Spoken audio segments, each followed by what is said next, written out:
Hello बच्चों, आज हम पढ़ेंगे अध्याय फर्स्ट, जो कि हमारा आज़ादी के बाद स्वर्णिम भारत का है। उसका पहला चैप्टर दे रखा है सतत शोषण का काल। अंग्रेजों के आगमन से पूर्व भारत पर कई बार विदेशी आक्रमण हुए और उन आक्रमणों के फलस्वरूप भारत में राजनीतिक परिवर्तन तो हुए, परंतु भारत के आर्थिक ढांचे पर कोई परिवर्तन, आक्रमण का कोई विशेष परिवर्तन नहीं पड़ा। जो कि हमारे आर्थिक ढांचे थे उन पर कोई आक्रमण नहीं पड़ा।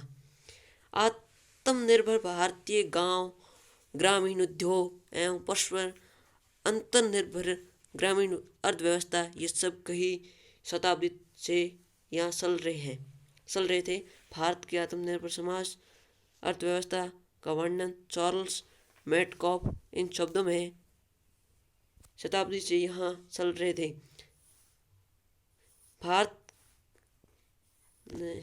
यहाँ से मेरी लाइन छूट गई है कि भारत का आत्मनिर्भर समाज व्यवस्था का वर्णन चार्ल्स मेटकॉफ इन शब्दों में करते हैं कि ग्राम व्यवस्था छोटे छोटे गणतंत्र हैं, अपनी ज़रूरत की सारी चीज़ें इन्हें अपने यहाँ प्राप्त हैं और विदेशी संबंधों से मुक्त हैं। जहाँ कुछ भी स्थायी नहीं है वहाँ ये अकेले जैसे अम्र है।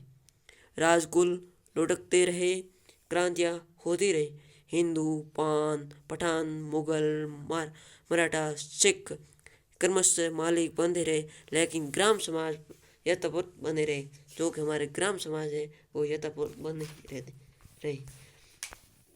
भारत पर अंग्रेजों की विजय इन आक्रमणों से भिन्न थी।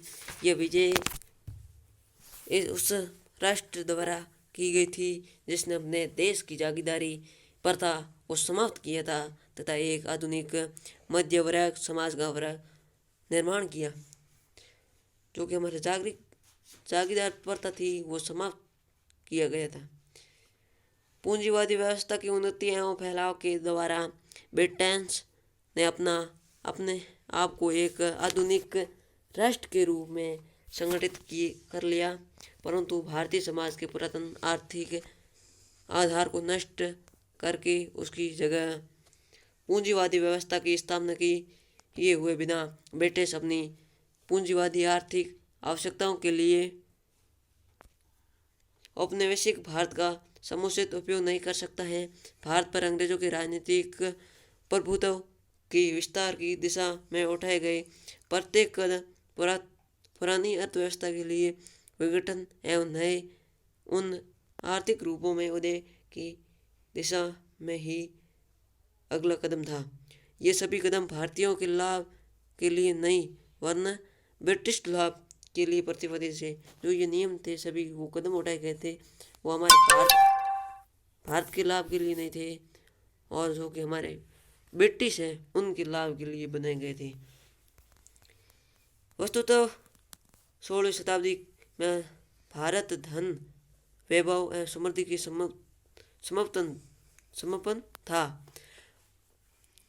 था। भारत के इस समृद्धि से प्रभावित होकर यूरोप के विभिन्न देश भारत के साथ व्यवहार करने के लिए उत्सुक थे। सन 1600 ईस्वी को ब्रिटिश महारानी Elizabeth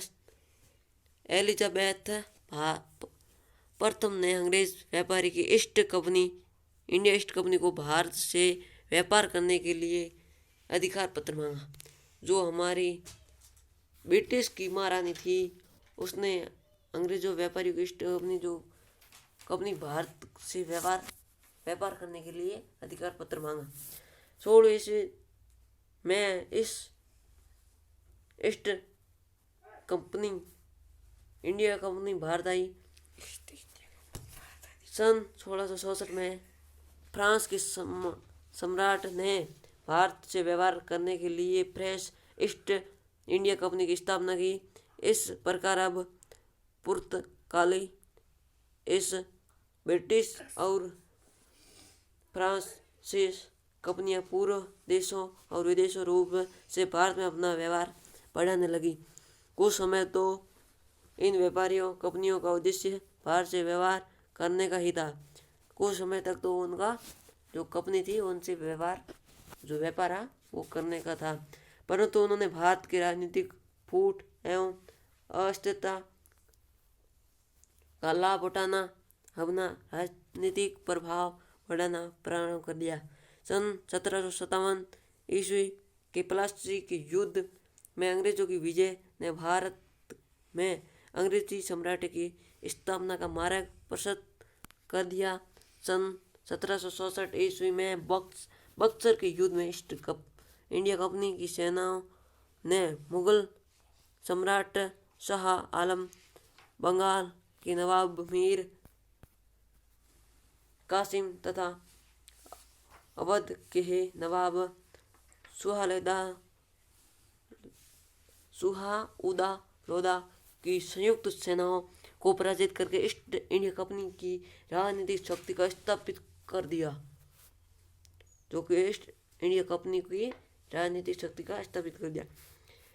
governor general Lord Dalhousie के कार्यकाल तक कंपनी की प्रभुसत्ता संपूर्ण भारत में स्थापित हो चुकी थी। अब मुगल बादशाह की सत्ता केवल नाम मात्र कर रह गई थी।